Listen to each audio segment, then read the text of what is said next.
Today's topic is spermatogenesis.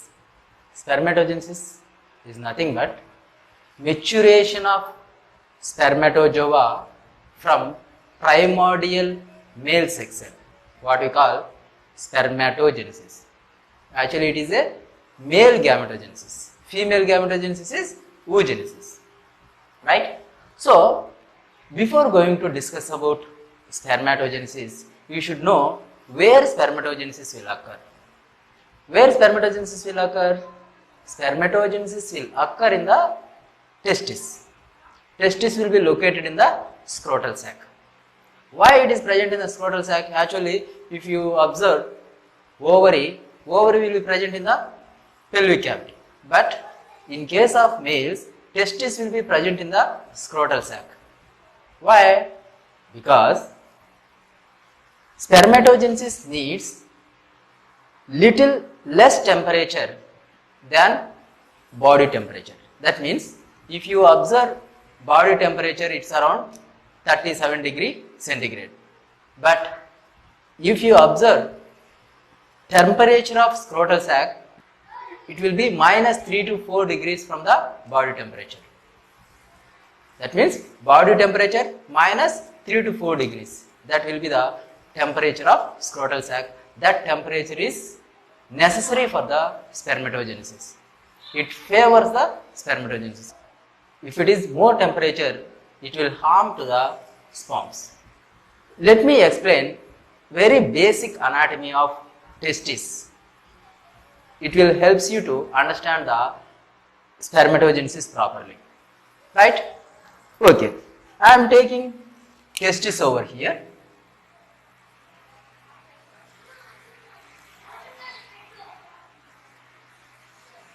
This is testis. Actually, testis will be having upper pole, lower pole, anterior border, posterior border, and two surfaces will be there. Right? So, testis will be surrounded by tunica albuginea. Tunica albuginea. Actually, this is white layer, but I have drawn with black color. Usually in situ it will be white in color. So this layer what we call tunica albuginea. This tunica albuginea surrounded by another layer called tunica vaginalis. What is this layer called? Tunica vaginalis. Tunica vaginalis having two layers again. One layer will intimately surrounds the tunica albuginea and another layer will be present at the periphery. So this outer layer what we call parietal layer and the inner layer what we call visceral layer. Right? In between parietal layer and visceral layer you can find very thin space. That space is filled with thin film of fluid. Right? Then, if you observe in the posterior border, you can find vertical septum. Vertical septum, actually it's a connective tissue septum. This connective tissue septum, what we call mediastinum testis. Actually it will be derived from the tunica albuginea. So, this connective tissue septum what we call mediastinum testis. What is this? Mediastinum testis. Right? From the mediastinum testis, you can observe some radiating fibrous septa extending forwards. These are radiating fibrous septa extending forwards. Because of these radiating fibrous septa, testis will be dividing into different lobules. There are around 180 to 200 lobules will be present. So, these are the lobules. Right? These lobules contains 1 to 4 coiled seminiferous tubules. 1 to 4 coiled seminiferous tubules. Actually, each lobule lined by another connective tissue layer, that connective tissue layer what we call tunica vasculosa. Actually, this is vascular connective tissue. This vascular connective tissue layer what we call tunica vasculosa. Right? So, what does it mean? It means testis covered by 3 layers. From outside to inside, there will be tunica vaginalis outside. Then next to the tunica vaginalis, there will be connective tissue layer. That connective tissue layer what we call tunica albuginea. Then each lobule lined by vascular connective tissue. That vascular connective tissue what we call tunica vasculosa. Right? Then within the lobule, that means each lobule contains 1 to 4 coiled seminiferous tubules. What are those? 1 to 4 coiled seminiferous tubules. Right? So, there will be 1 to 4 coiled seminiferous tubules will be present in each lobule.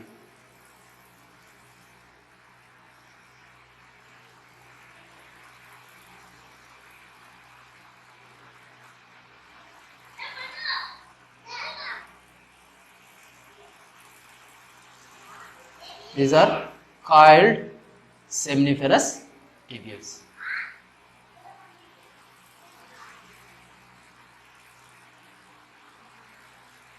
These coiled seminiferous tubules, when they reaches to the mediastinum testis, they become straight tubules. When they reaches to mediastinum testis, these coiled seminiferous tubules becomes straight. These straight tubules makes network within the mediastinum testis. That means all these straight tubules interconnected with each other and forms a network within the mediastinum testis. That structure or that network of straight tubules what we call rete testis. Rete testis. Right? From these rete testis, 10 to 12 or 10 to 15 efferent ductules will start. These are efferent ductules.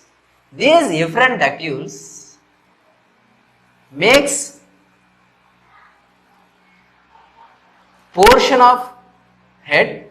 All these efferent ductules, they makes portion of head and they unite with one another and makes single tubule or single duct. This duct what we call duct of epididymis. This duct what we call duct of epididymis. Don't confuse. These 10 to 15 efferent ductules are there, no? These efferent ductules, they gives contribution to the part of the head of the epididymis. Actually, this is head of the epididymis. After forming the portion of head, all these they will unite and makes single duct.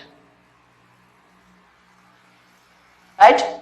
So, this single duct what we call duct of epididymis. This duct of epididymis convoluted or it will be coiled many times and forms the portion of head, body and tail. Right? Now, this tail will be,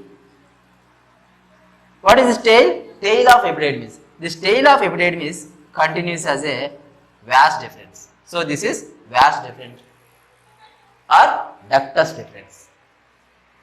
Any difficulty up to here? Very simple. Let me explain. Testis is covered by tunica vaginalis and tunica albuginea.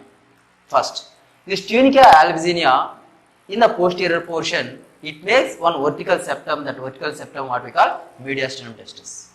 From the mediastinum testis, there will be radiating fibrous septa extending forwards, so that testis will be dividing into 180 to 200 lobules.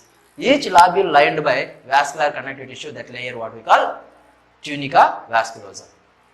Each lobule contains 1 to 4 seminiferous tubules, coiled seminiferous tubules. These coiled seminiferous tubules, when they reaches to the mediastinum testis, they become straight tubules.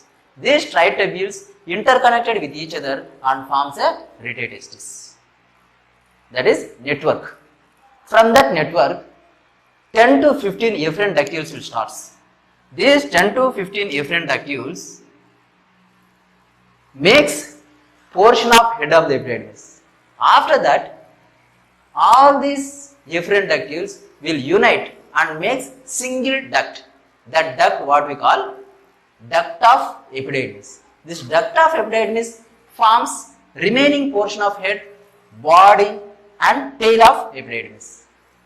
Right? This tail of epididymis continues as a ductus deferens or vas deferens. Right? Of course, the ductus deferens or vas deferens will open into the prostatic urethra after uniting with the ducts of seminal glands, and it will be open as a ejaculatory duct.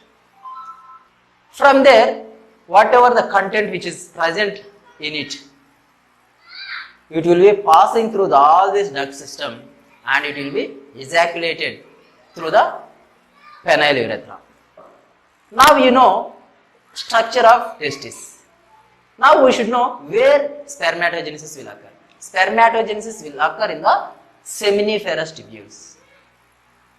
Right? So that part I will show you after taking the one seminiferous tubule cut section. So I am taking cut section of this seminiferous tubule and I will try to explain spermatogenesis within the seminiferous tubule. So I am taking this portion.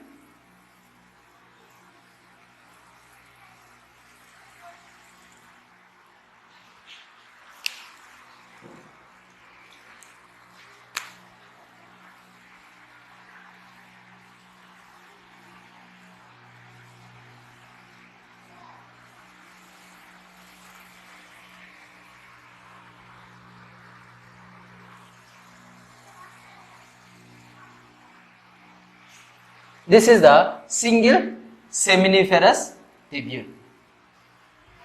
Right? Seminiferous tubule lined by germinal epithelium. Seminiferous tubule lined by germinal epithelium. Germinal epithelium means what? Different stages of developing or maturing spermatozoa. Right? Along with this different phase of maturing spermatozoa, you can find some supporting cells. Those supporting cells, what we call sustenticular cells of Sertoli. Sustenticular cells of Sertoli. So that cells I will draw out here.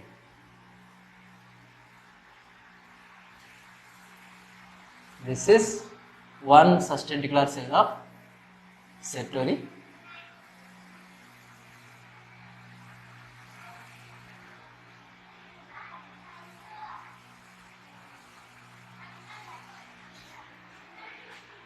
And this is another sustenticular cell of Sertoli.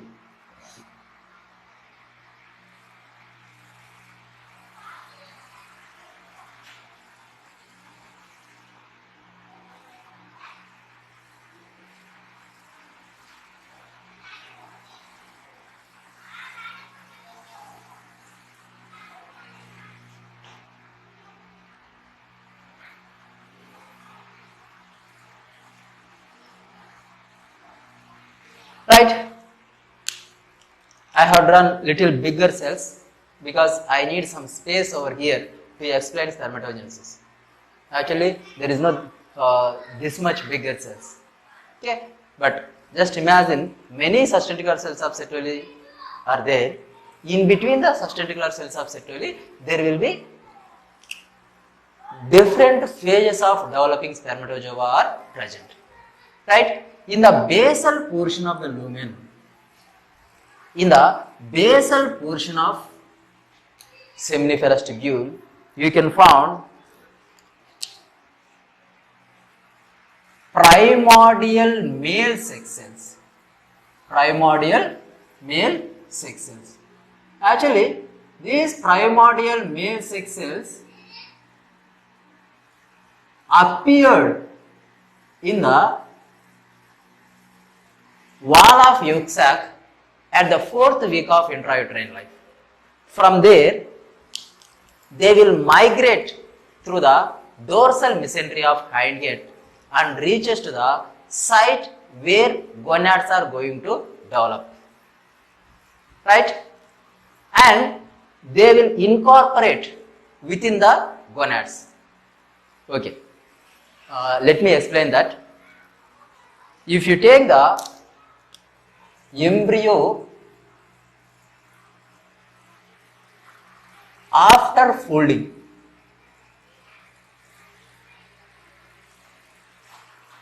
you can find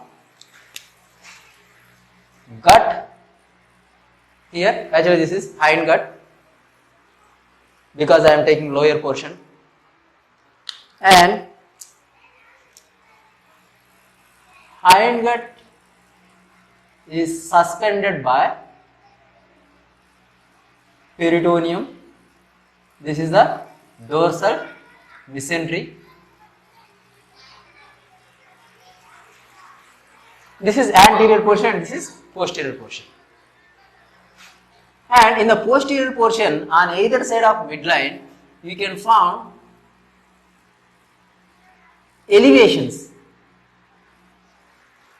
These elevations, what we call gonadal ridges. This is one gonadal ridge and this is another gonadal ridge. So, and this is again peritoneum. It is lining like this. Right? This is gonadal ridge and this is gonadal ridge. This gonadal ridge proliferate and forms gonadal cords. What are these? These cords, what we call gonadal cords. Right? Now, I told you that these are the primordial sex cells. Right? These primordial sex cells appeared in wall of yolk sac at the 4th week of intrauterine life. From there, these primordial sex cells, they migrate through the dorsal mesentery of hindgut and reaches to the site where gonads are going to develop. That means what? Gonadal ridge. And they will incorporate it within the gonadal cords or sex cords. Now they have incorporated within it. Right? If this embryo is male, these cords, what are these cords? Sex cords or gonadal cords, canalized and forms seminiferous tubules. At that time, these primordial sex cells are there, no? These primordial sex cells will be incorporated within the seminiferous tubules. Right? So, those cells I have drawn over here. Clear? In case of females, these sex cords or gonadal cords breakdowns and primordial female sex cells surrounded by follicular cells. If you can understand this concept, well and good. If you don't understand, don't bother about this at this session, because I will tell you in detail in development of urogenital system. Right? At this session, what you have to remember, these are the primordial male sex cells. These primordial male sex cells will appear in the embryo at the 4th week of intrauterine life, in the wall of yolk sac, they will migrate through the dorsal mesentery of hindgut and reaches to the site where gonads are going to develop, and they will incorporate it within the gonads. So those primordial 6 cells I have drawn over here. Right? Clear? Now, these primordial male sex cells, under the influence of follicular stimulating hormone at the puberty, under the influence of follicular stimulating hormone at the puberty. Actually, follicular stimulating hormone will be produced by the pituitary gland.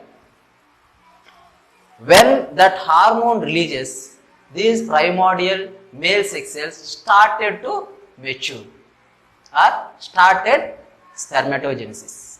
That means from that time, these primordial sex cells or primordial male sex cells started maturing towards spermatozoa. Right? So, spermatogenesis will occur at the puberty in case of males, but in case of females, oogenesis will start from the 3rd month of intrauterine life itself. Right? Okay, that I will tell you there. In this case, is only follicular stimulating hormone sufficient for the completion of spermatogenesis? No, there should be one more hormone. In presence of that hormone only, this spermatogenesis will occur. What is that hormone? That hormone what we call testosterone. Testosterone. The testosterone will be produced by interstitial cells of Leydig. What are these cells? Interstitial cells of Leydig. Those interstitial cells of Leydig, they will be present in the vascular connective tissue. Vascular connective tissue. When you take the section of testis, you can observe some group of cells in between the sections of seminiferous tubules. Those group of cells, they are present in the vascular connective tissue. Those cells what we call interstitial cells of Leydig. Those cells will produce testosterone. This testosterone is very important for the spermatogenesis. Clear? Okay. So, these are the primordial male sex cell. From this primordial male sex cell, there will be starting of or initiation of spermatogenesis at puberty. Okay, I am taking one primordial male sex cell. This is primordial male sex cell. This primordial male sex cell, will have 46 chromosomes. 46 chromosomes. It is a male cell. So, which contains one X chromosome and one Y chromosome. So, totally 46 chromosomes. 44 chromosomes are autosomes and 2 chromosomes are sex chromosomes. One is X and another is Y. So, how we should write? We should write 46 X, Y. Right? 46 chromosomes are there. In that, one X chromosome is there and another one is Y chromosome. Clear? Now, this primordial male sex cell undergoes mitotic division. What is this division? Mitotic division, and produces dark A spermatogonia. Dark A spermatogonia. I am writing spermatogonia as SG. Dark A spermatogonia. Of course, both are dark A spermatogonia. Right? This dark A spermatogonia also having 46 XY. 46 X and Y. Right? Now, this dark A spermatogonia undergoes again mitotic division. Here also mitosis, and here also mitosis, mitotic division, and produces one dark A spermatogonia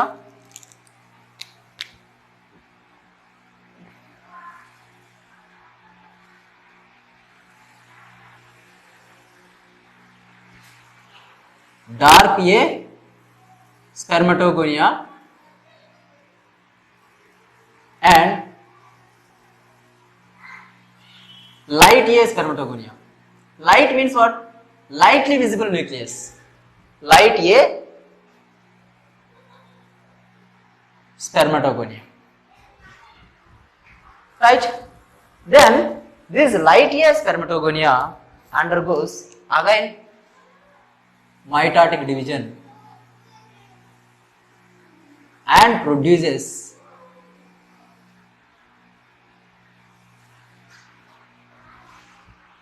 light B spermatogonia. Light B spermatogonia. Light B spermatogonia. Right? This light B spermatogonia undergoes again mitotic division and produces spermatocyte. This is also mitosis, right? So this light B spermatogonia undergoes again mitotic division and produces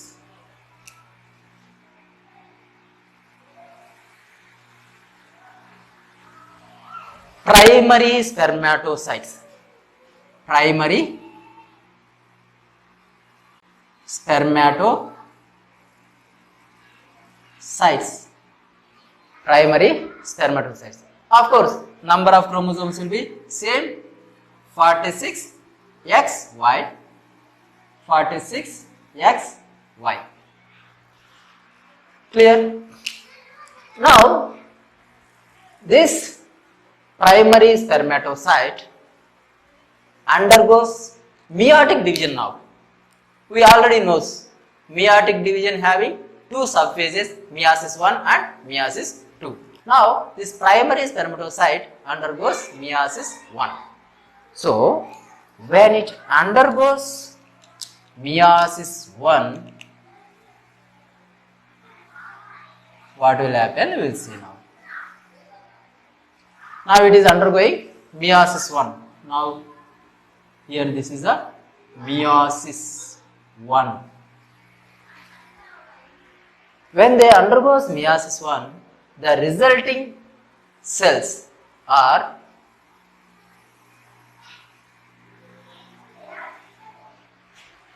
secondary spermatocytes.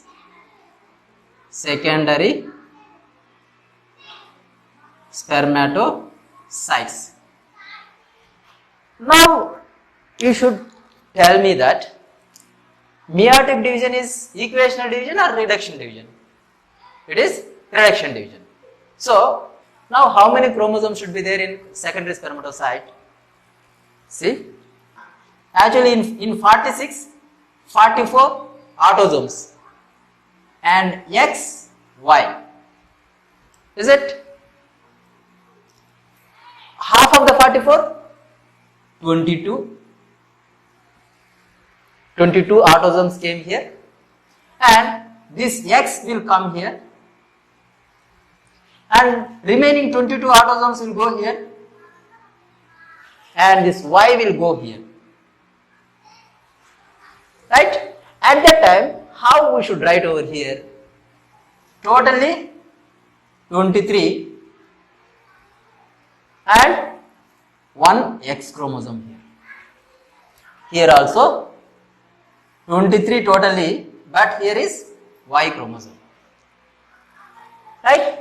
So this is secondary spermatocyte.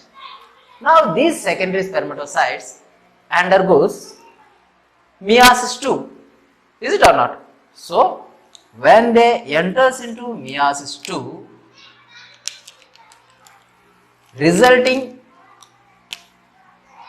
daughter cells are Of course, both cells will undergo meiosis II. Right? When they undergo meiosis II,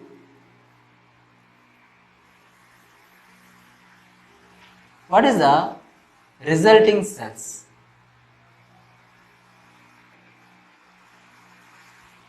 I already told you that meiosis II is equational division again. So, this is meiosis II. This is equational division. So, now how the cells will be derived from the meiosis II? Here 23 X and here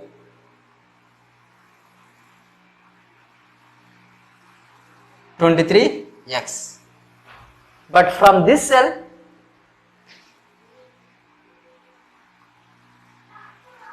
(23 Y), 23 Y. What does it mean? Actually, the sperms which are present in the semen are half of the sperms are X bearing, remaining half are Y bearing. After completion of meiosis II, resulting cells are spermatids. What are these? These cells are spermatids. These cells are spermatids. Spermatogenesis not yet completed. From here to here, this phase of spermatogenesis what we call mitotic phase. Why? Up to here, all divisions are mitotic divisions only. From here to here, this phase of spermatogenesis what we call meiotic phase of spermatogenesis. Then from here to here, that means from conversion of spermatid into spermatozoa or metamorphosis of spermatid into spermatozoa, that process what we call spermiogenesis. What is this? Spermiogenesis. The spermiogenesis, if you take the definition, metamorphosis of spermatid into spermatozoa without further cell division, what we call spermiogenesis. Clear? So, very simple. There is transformation of spermatid into spermatozoa. Here, no cell division, only metamorphosis, only transformation. That transformation we will see how it will occur. Right? Now, I am going to explain about spermiogenesis. Clear? So, I am taking one spermatid here. This is spermatid, and I am going to explain how it will transform from spermatid to spermatozoa. Clear? Okay. So, this cell, this spermatid contains nucleus, Golgi complex. What is this? Golgi complex and centrosomes,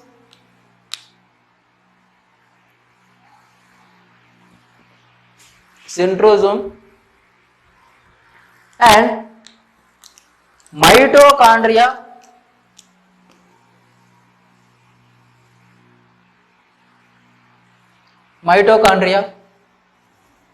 centrosome I am drawing here, centrosome and mitochondria. Of course, remaining all organelles will be present, but I am taking some organelles which are necessary for the explanation of spermiogenesis. Okay? So, I am not taking all organelles to avoid confusion. Right? Okay.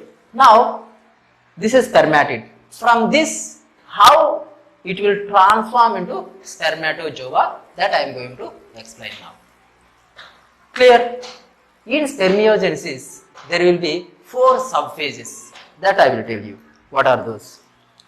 First one is Golgi phase or Golgi phase. Spelling is this. You can call as your wish. Golgi phase or Golgi phase. Then second phase is cap phase. Cap phase. Third phase is axial filament formation phase or axonium formation phase. Axial filament formation phase. Axial filament formation phase. And the last phase is maturation phase. Maturation phase. Right? Now we will discuss one by one. In Golgi phase, what will happen?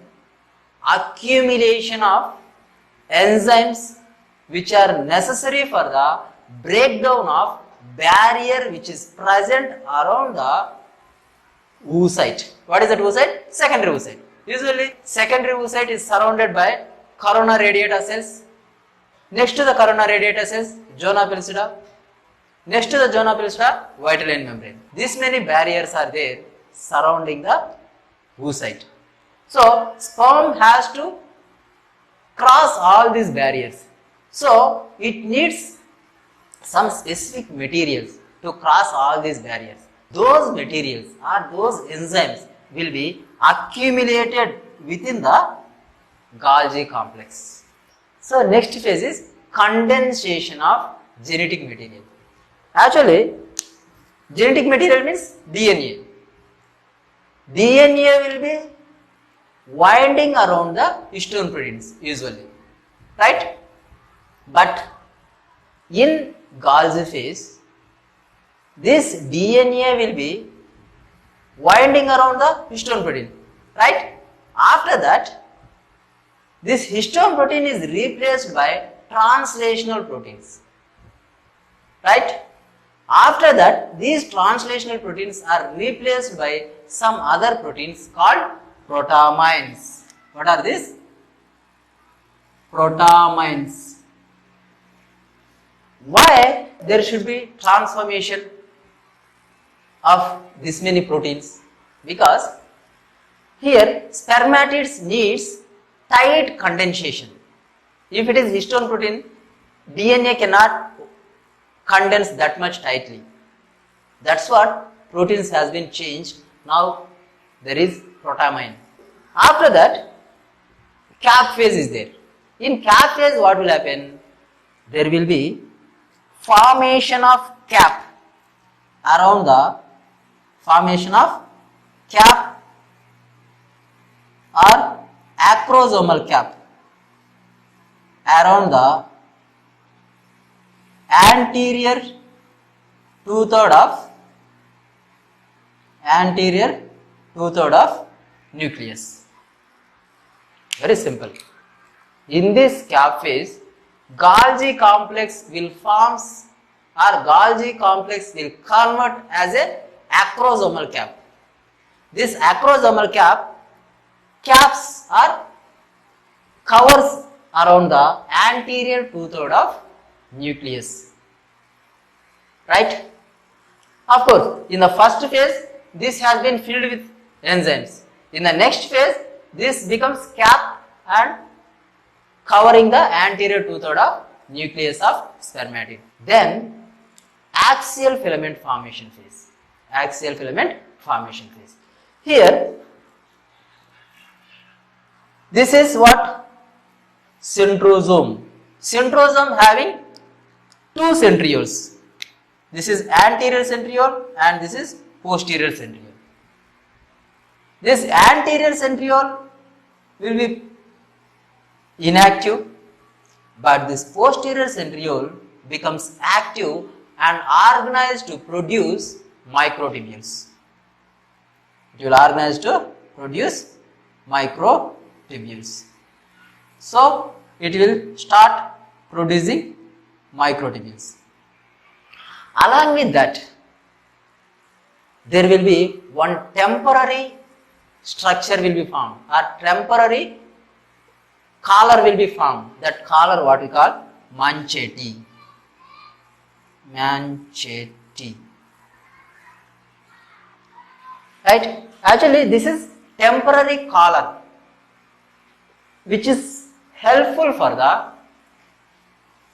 formation of specific shape of head of the sperm and elongation of sperm.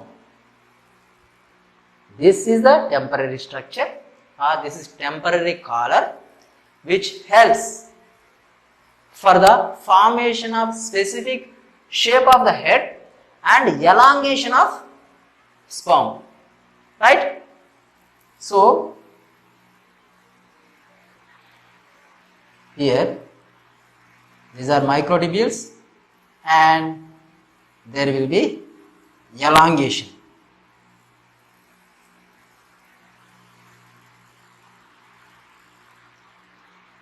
Right?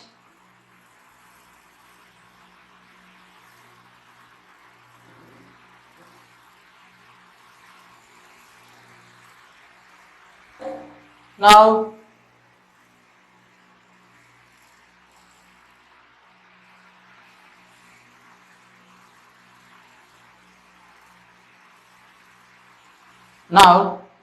elongation has been occur here.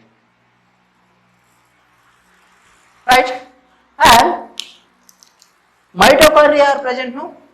These mitochondria forms spiral sheath around the body of sperm. Mitochondria are there. Many mitochondria are there. These mitochondria forms spiral sheath around the body of sperm. That means surrounding the axial filament. In the body, there will be formation of spiral sheath of mitochondria. So, here there will be formation of spiral sheath of mitochondria.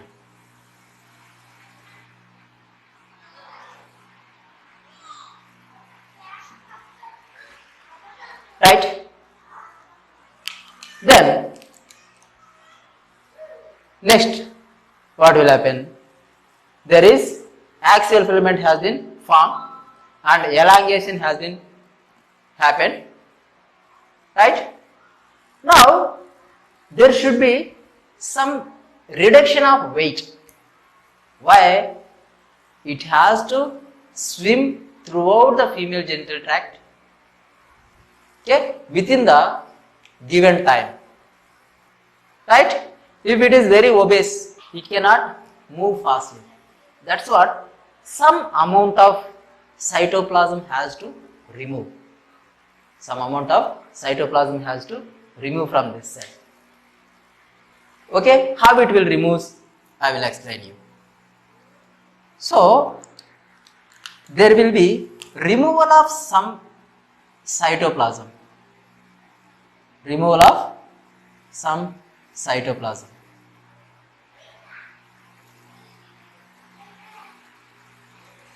So, after removal of cytoplasm, structure will be like this.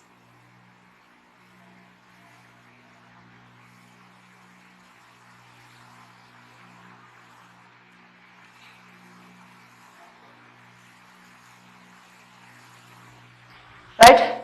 Now, these cytoplasmic vesicles removed as residual bodies. Removed as residual bodies. So, all these are residual bodies. Now, these residual bodies are removed by, are engulfed by these cells. What are these cells? Sustentacular cells of Sertoli. So, now, these residual bodies has been removed by these cells. So, here there is removal.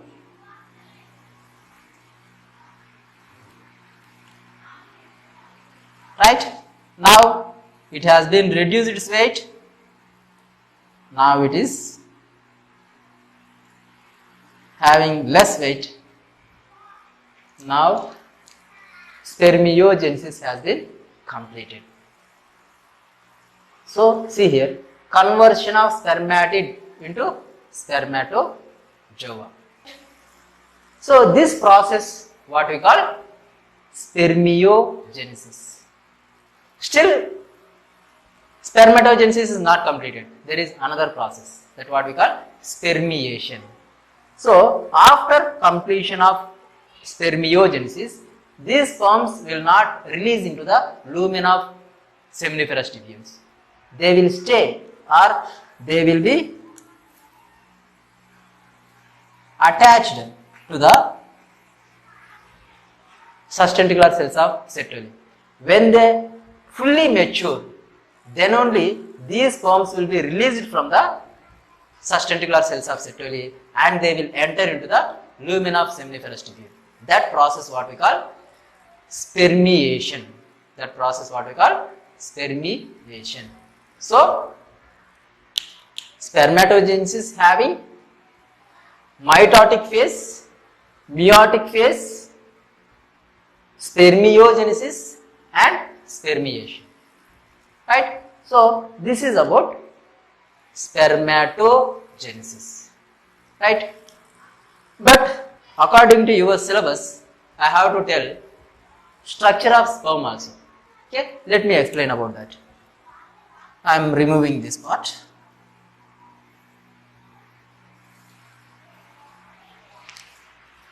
Actually, total length of sperm will be around 50 microns. Within this 50, head contributes 4 microns, neck contributes 0.3 microns, body contributes 4 microns, tail contributes around 40 microns. Of course, I have drawn little smaller tail, but it will be bit lengthy. Clear? So, according to some textbooks, they will give parts of sperm as head, neck, body and tail. Some textbooks they give same structures only, but the names are a bit different. Head and the total thing is tail only. This is head and remaining total part is tail only. But the tail will be dividing into 3 parts. This is principal part of tail, this is middle part of tail and this is end part of tail. So this is principal piece, middle piece and end piece. Tail will be dividing into principal piece, middle piece and end piece. Okay, principal piece is equal to body, middle piece is equal to tail, end piece is equal to end piece. Right? Now we will see what are the different structures which are present in the head, neck, body and tail. Now if you take the head contains nucleus surrounded by acrosomal cap, that is surrounded by plasma membrane. Actually, acrosomal cap having 2 layers, inner layer and outer layer. This outer layer or peripheral layer intimately contact with the plasma membrane. That means there is no cytoplasm in between the plasma membrane and outer layer of acrosomal cap. Right? Of course, inner layer will be surrounding the nucleus. Right? So that is about head. If you take the neck, neck contains anterior centriole and which contains some amount of mitochondria. Clear? Then if you take the body having axoneme or axial filament, that is surrounded by mitochondrial sheath. that is surrounded by plasma membrane. So let me explain that after taking daughter diagram. So this portion I am taking cut section and I am going to draw daughter diagram over here. So actually if you take from central portion to periphery, in center you can found doublets. Doublets means pair of microtubules in central part. Then these two microtubules are surrounded by 9 pairs of microtubules. 1, 2, 3, 4, 5, 6, 7, 8, 9. 9 pairs. Actually these are peripheral microtubules, and surrounding or outside the each pair of peripheral microtubules you can found longitudinal coerce microtubule, but it is not double, it is single one. So outside the each pair of microtubules you can found longitudinal coerce single microtubule, right? From these pairs there will be radiating spokes will be arising. Clear? So this is structure of axial filament or axonium, and this is surrounded by mitochondrial sheath. This is surrounded by mitochondrial sheath.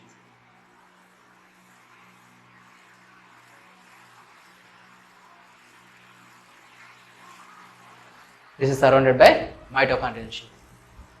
Now this mitochondrial sheath is surrounded by plasma membrane.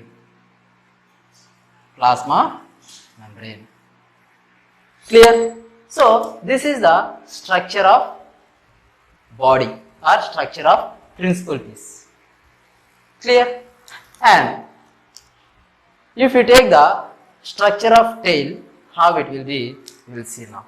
So I am taking this part and I will try to magnify over here. Right? So same axial filament structure will be same. I am not going to explain, just I am drawing as it is.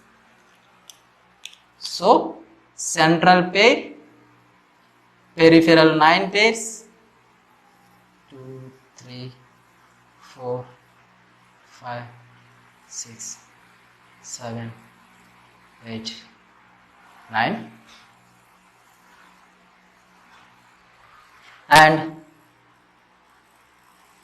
radiating spokes, and outside coerce single microtubule,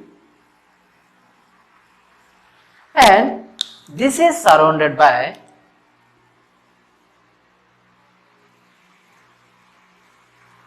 fibrous sheath. Axial filament is surrounded by fibrous sheath, right? In the margins of tail you can found band. This band what we call fibrous band. This fibrous band is helpful for the stiffening of flagella, stiffening of tail, right? Now this structure is surrounded by plasma membrane.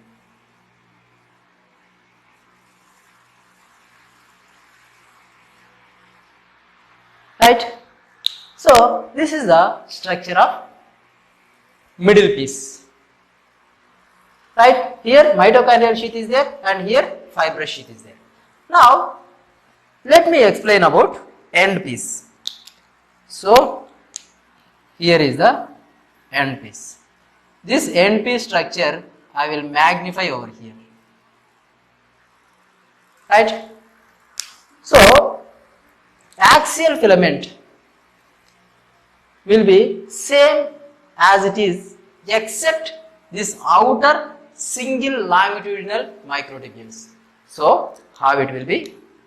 It will be pair of central microtubules, then surrounded by 9 pairs, 1, 2, 3, 4, 5, 6, 7, 8, 9, and there is no coerce microtubules, and there is no fibrous sheath, and there is no mitochondrial sheath.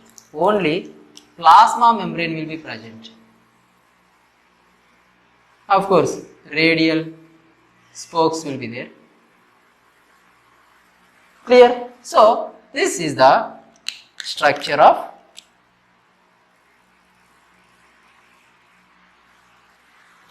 end piece. So this is totally structure of spermatozoa. Clear? So with this we have completed spermatogenesis. Okay, I have to tell you one more thing. Actually spermatogenesis will occur in the blood free environment. Why?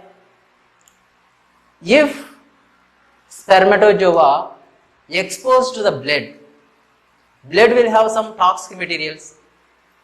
So it may harmful to the sperms, and spermatogenesis will start after puberty.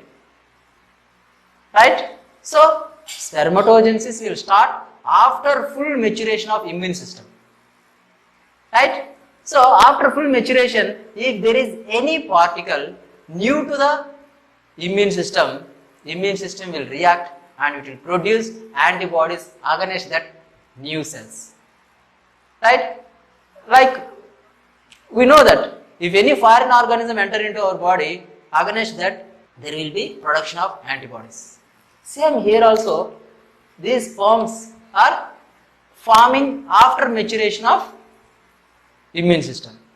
So if they exposed to the blood, there will be production of antibodies against them, which leads to killing of spermatozoa, which leads to sterility. Right? That means autoimmune disease. Clear? So that's what, there will be one barrier in between the blood and testis. In between the blood and testis. That barrier what we call blood testis barrier. See here, if you take, this is the blood vessel, because here blood vessels will be present. This is seminiferous tubule, and here blood vessels will be present because it is vascular connective tissue.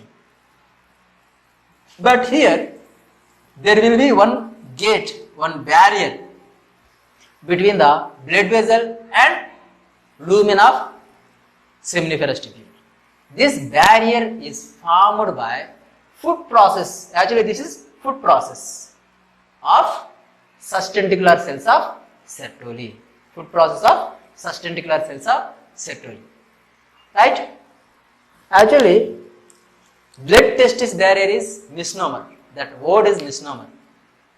If you want to say exactly, blood sustentacular cells of Sertoli barrier or blood Sertoli barrier. Blood Sertoli barrier. Clear? So, if there is blood vessel here also, actually there is a junction between these two cells. If blood vessel is there, this blood also it cannot leak through it, because in between these two foot process we can found tight junctions. So it will not allow any particles from the blood into the lumen of seminiferous tubule to avoid toxicity and to avoid immune response. Clear? So this barrier, what we call blood testis barrier, if you want to say exactly, blood Sertoli barrier, right? So think we have completed about spermatogenesis. Next class we will discuss about oogenesis.